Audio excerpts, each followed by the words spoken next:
कुछ तो ऐसा है जो ठीक नहीं चल रहा है। हर दिन किसी न किसी को कैंसर का पता चलता है, उसका इलाज शुरू होता है, डर फैलता है और फिर वही एक सवाल कि क्या मैं बच जाऊंगा। हर स्कैन कुछ नया निकाल कर ला रहा है, हर चेकअप एक नई चिंता देकर जा रही है। लेकिन क्या वाकई हमारी बॉडी इतनी तेजी से बदल रही है या फिर हम कुछ ज्यादा ही देखने लगे? कहीं ऐसा तो नहीं कि जो हम ढूंढ रहे हैं, जो हम हमारे शरीर में ढूंढ रहे हैं वो पहले से ही था, बस माइक्रोस्कोप्स और मशीन ने आज उसे पकड़ लिया है और अब जो पकड़ा है, जो पकड़ा गया है, उसे हम बीमारी मान बैठे। और जब बीमारी मान लिया है तो इलाज भी अब जरूरी हो गया है। लेकिन क्या हर इलाज जरूरी होता है? क्या हर कैंसर जानलेवा होता है या कुछ कैंसर बस शोर किए बिना हमारे साथ जी लेते हैं? नमस्कार, मैं हूं अमित देश पांडे और आप देख रहे हैं मेडिकल मिस्ट्रीज, जहां हम आपको वो बताते हैं जो मेडिकल रिपोर्ट्स में नहीं लिखा होता। और आज हम बात कर रहे हैं एक ऐसे सच की जो न जाने कितनी जिंदगियों को बेमतलब में बदल रहा है। कैंसर से नहीं बल्कि कैंसर के नाम से। ये कहानी शुरू होती है एक चौंकाने वाली खोज से। साल था 1985 और जगह थी फिनलैंड। वहां के रिसर्चर्स ने वहां के लोगों के थायराइड ग्लैंड की पोस्टमार्टम यानी ऑटोप्सी की, जिनकी मौत किसी और कारण से हुई थी, कैंसर से नहीं। वो लोग कभी कैंसर के मरीज नहीं थे, लेकिन फिर भी जब माइक्रोस्कोप के नीचे उनके सेल्स को देखा गया तो सच्चाई सामने आई। और वही सच्चाई एक रिसर्च पेपर में पब्लिश हुई जिसका टाइटल था occult papillary carcinoma of the thyroid, a normal finding in Finland. ये स्टडी हाराच एटाल ने की थी और कैंसर नाम के जर्नल में छपी थी। और इसमें बताया गया कि 36% लोगों में थायराइड कैंसर के माइक्रोस्कोपिक निशान मिले, बिना किसी सिम्टम के, बिना किसी इलाज के और बिना किसी तकलीफ के। मतलब वो कैंसर उनके साथ था लेकिन उनके खिलाफ नहीं था। अब सोचिए, अगर इनमें से किसी को जिंदगी में एक रूटीन स्कैन करवा दिया गया होता, एक रूटीन स्कैन, तो क्या होता? उन्हें बताया जाता कि आपको कैंसर है, फिर सर्जरी होती, शायद कीमो भी होता और डर का वो तूफान जिसकी शायद जरूरत ही नहीं थी। और सिर्फ ये थायराइड तक सीमित नहीं है। चलते हैं एक और स्टडी की ओर जो प्रोस्टेट कैंसर के बारे में, और जो शायद पुरुषों को जरूर जाननी चाहिए। ये साल था 1998 और एक टीम ने एल्डरली मेल्स की ऑटोप्सी की और उन्हें जो मिला वो मेडिकल टेक्स्ट बुक में नहीं सिखाया जाता। ये स्टडी थी साकर एटाल ग्रुप की और ये पब्लिश हुई थी जामा जर्नल में और इसका टाइटल था age and racial distribution of prostatic inter epithelial neoplasia. इसमें पाया गया कि 70 साल के ऊपर के पुरुषों में आधे से ज्यादा, एक बार और आपके लिए रिपीट करता हूं, 70 साल के ऊपर के पुरुषों में आधे से ज्यादा के प्रोस्टेट में छोटे शांत सिम्टमलेस ट्यूमर्स थे। आधे से ज्यादा, ना कोई दर्द, ना कोई डिस्कंफर्ट और न ही कोई जरूरत इलाज की। अब एक और रिपोर्ट पे आते हैं। डॉक्टर एच गिलबर्ट वेल्च, जिनका नाम ओवर डायग्नोसिस रिसर्च में आज भी रेफरेंस माना जाता है। उन्होंने 2010 में एक स्टडी पब्लिश की जिसने पूरे मेडिकल सिस्टम को आईना दिखा दिया। ये स्टडी थी ओवर डायग्नोसिस इन कैंसर, पब्लिश हुई थी JNCI, journal of the national cancer institute में। अब इसमें वेल्च और उनके को ऑथर विलियम ब्लैक ने इस रिपोर्ट में लिखा कि कैंसर स्क्रीनिंग आज कई ऐसे ट्यूमर्स पकड़ रहा है जो शायद कभी किसी को नुकसान नहीं पहुंचाते। ये वो कैंसर है जो सिर्फ माइक्रोस्कोप में मौजूद है, रिपोर्ट्स में है, पर असल जिंदगी में ये कोई असर नहीं छोड़ते। अब एक और स्टडी की गई ब्रेस्ट कैंसर पर। वेल्च की ये एक और स्टडी थी और इस स्टडी ने दिखाया कि ब्रेस्ट ऑटोप्सीज में करीब 19.5%, मतलब 20% आप मान सकते हैं, 19.5% महिलाओं में ऐसे ट्यूमर मिले जो लाइफ टाइम में कभी डायग्नोज ही नहीं हुए थे। उनका पेपर था जिसका टाइटल है burden of disease, preclinical breast cancer detected at autopsy। और इस रिपोर्ट में उसने साफ कर दिया कि कैंसर का नाम सुनकर जो पैनिक क्रिएट होता है वो शायद उस डिजीज से अब काफी ज्यादा बड़ा हो गया है। अब सवाल यह है कि अगर ये ट्यूमर इतने शांत हैं तो क्या इन्हें ऐसे ही छोड़ देना चाहिए या फिर इनका इलाज जरूरी है। लेकिन यही वो जगह है जहां मॉडर्न मेडिसिन अक्सर डर के आधार पर फैसला ले लेती है, लॉजिक के आधार पर नहीं, डर के आधार पर। क्योंकि जैसे ही रिपोर्ट में मैलिग्नेंसी लिखा आता है, पूरी की पूरी मेडिकल मशीनरी एक्टिवेट हो जाती है, सर्जन्स तैयार हो जाते हैं, कीमो कंसल्टेशन बुक हो जाती है और पेशेंट का मन पैनिक से भर दिया जाता है, चाहे ट्यूमर कितना ही छोटा क्यों ना हो, चाहे उसमें कोई सिम्टम हो ही नहीं। और जब ऐसा होता है तो हम कभी ये सोचने का मौका नहीं लेते कि क्या इस ट्यूमर को छोड़ना जरूरी था या इससे कुछ बिगड़ सकता था।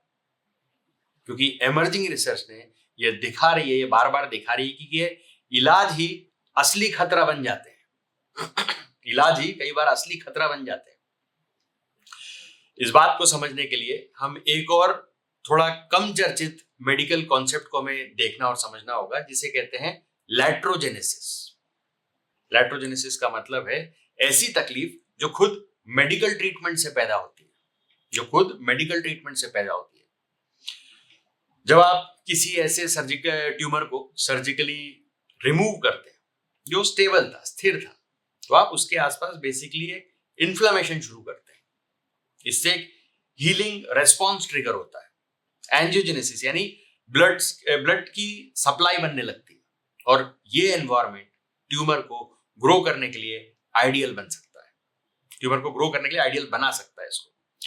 दूसरी तरफ जो थेरेपी हम यूज करते हैं, रेडिएशन, देखने में ये बहुत प्रिसाइज दिखती है, तो आसपास की हेल्दी सेल्स को भी डैमेज जरूर करती है, इम्यून सेल्स को कमजोर करती है और कैंसर के कुछ एग्रेसिव क्लोन्स को सरवाइव करके आगे बढ़ने का मौका भी दे देती है रेडिएशन थेरेपी। अब बात करते हैं कीमोथेरेपी की। It's not a sniper, it's a bomb. ये पूरे सिस्टम पर हमला करती है और कई बार ऐसे सेल्स भी मरते हैं जो आपकी इस दौरान प्रोटेक्शन कर रहे थे। तो हम जो सोच रहे थे कि इलाज कर रहे हैं, वो कभी कभी बॉडी की नेचुरल बैलेंस को ही बिगाड़ देता है। अब यहां एक और रहस्यमयी कॉन्सेप्ट आता है जिसे कहते हैं स्पॉन्टेनियस रिमिशन, यानी कैंसर का खुद ब खुद गायब हो जाना, बिना किसी ट्रीटमेंट के, बिना सर्जरी या बिना कीमोथेरेपी या रेडिएशन के। और ये सिर्फ मिरेकल नहीं है, डॉक्यूमेंटेड मेडिकल एविडेंस है, डॉक्यूमेंटेड मेडिकल रियलिटी है। खासकर कुछ कैंसर जैसे मेलानोमा, किडनी ट्यूमर्स और बच्चों में न्यूरोब्लास्टोमा, कई बार इम्यून सिस्टम इसे खुद रिकॉग्नाइज करता है, इस ट्यूमर को, और उसे एलिमिनेट कर देता है, बिल्कुल क्वाइटली, जैसे किसी अजनबी को घर से निकाल देना। अब एविडेंस, एक इंपॉर्टेंट पेपर जो इस फिनोमिना को डॉक्यूमेंट करता है वो था स्पॉन्टेनियस रिग्रेशन साइंटिफिक पर्सपेक्टिव्स।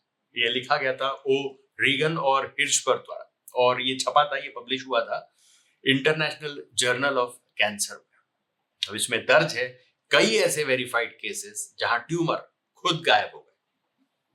अब मेडिकल वर्ल्ड भी धीरे धीरे इस बात को समझने लगा है और इसलिए कुछ डॉक्टर्स अब सीधे सर्जरी या कीमो की बजाय वेट एंड वॉच की अप्रोच देने लगे। इसे कहते हैं एक्टिव सर्वेलांस। इसका सबसे ज्यादा रिस्क यूज होता है लो रिस्क प्रोस्टेट कैंसर्स में, जहां पीएसए लेवल, जिसे प्रोस्टेट स्पेसिफिक एंटीजन भी कहा जाता है, पीएसए लेवल्स को मॉनिटर किया जाता है, रेगुलर स्कैन्स होते हैं और तब तक कोई इलाज नहीं होता जब तक एक्चुअल रिस्क ना हो।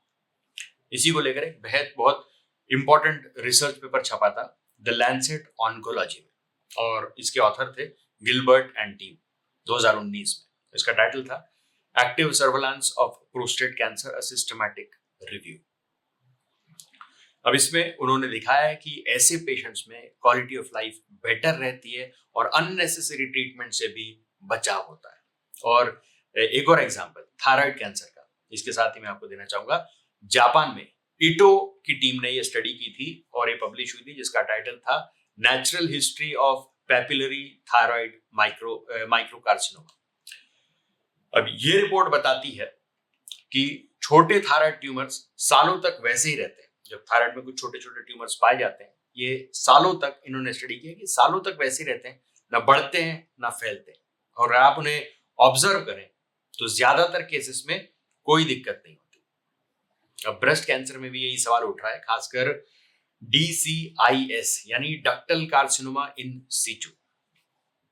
ये एक ऐसा स्टेज है जिसे ट्रेडिशनली कैंसर माना जाता है, लेकिन अब कई एक्सपर्ट्स कह रहे हैं कि इसे कैंसर कहना गलत है। इस पर एक पाथ ब्रेकिंग आर्टिकल छपा था जामा ऑन्कोलॉजी में, टीम थी एसरमैन, और इस रिसर्च पेपर का टाइटल था rethinking the term DCIS time for a change. और इस रिपोर्ट में कहा गया कि DCIS को एक अलग नाम देना चाहिए ताकि पेशेंट डर के बिना सही डिसीजन ले सके। तो अब सवाल ये नहीं है कि कैंसर का इलाज कैसे करें, सवाल ये नहीं कि कैंसर का इलाज कैसे करें, असली सवाल ये है कि क्या हर कैंसर का इलाज करना जरूरी है, और अगर नहीं तो किसका करें और किसका छोड़ दें। हम जितना अर्ली डिटेक्ट करने में आगे बढ़े, उतना ही हमें डीप सोचने की जरूरत है कि क्या हम वाकई लोगों को बचा रहे हैं या बस डर और डेटा की लड़ाई लड़ रहे हैं। इस पूरे मामले में ओवर डायग्नोसिस एक इनविजिबल एपिडेमिक बन चुका है। वो एपिडेमिक जो दिखता नहीं है लेकिन कीमो रूम्स को फुल कर देता है, भर देता है। वो एपिडेमिक जो कभी शरीर नहीं मारता पर मन और उम्मीदों को पूरी तरह से खत्म कर देता है। अब वक्त आ गया है कि हम सिर्फ रिपोर्ट देखकर डरना बंद करें। अब वक्त है सवाल पूछने का कि क्या ये कैंसर वाकई में जानलेवा है या बस नाम का है। हर टेस्ट करवाने से पहले पूछिए, क्या इससे मेरी जिंदगी बेहतर होगी या बस और कॉम्प्लेक्स होगी। हर इलाज से पहले पूछिए, क्या वाकई में इसकी जरूरत है। और सबसे जरूरी, हर डर को फेस करने से पहले याद रखिए कि बॉडी कभी कभी खुद भी हीलर बन जाती है। हर सेल में बस डिजीज नहीं, एक इंटेलिजेंस भी होता है, और इंटेलिजेंस को समझने के लिए सिर्फ डॉक्टर नहीं, सजगता भी चाहिए। साइंस के नाम पर जो साइलेंस हम पर थोपी गई है, उसे तोड़ना जरूरी है ताकि इलाज हो मगर समझदारी से, ताकि डर हो मगर डायरेक्शंस के साथ, ताकि हम लड़े मगर सिर्फ उस लड़ाई से जो वाकई में जरूरी है। मैं हूं अमित देशपांडे और ये थी एक और कहानी, एक और रहस्य मेडिकल मिस्ट्रीज के पन्नों से। अगली बार फिर मिलेंगे एक और अनकहे सच के साथ। तब तक सोचिए, सवाल कीजिए और स्वस्थ रहिए। धन्यवाद।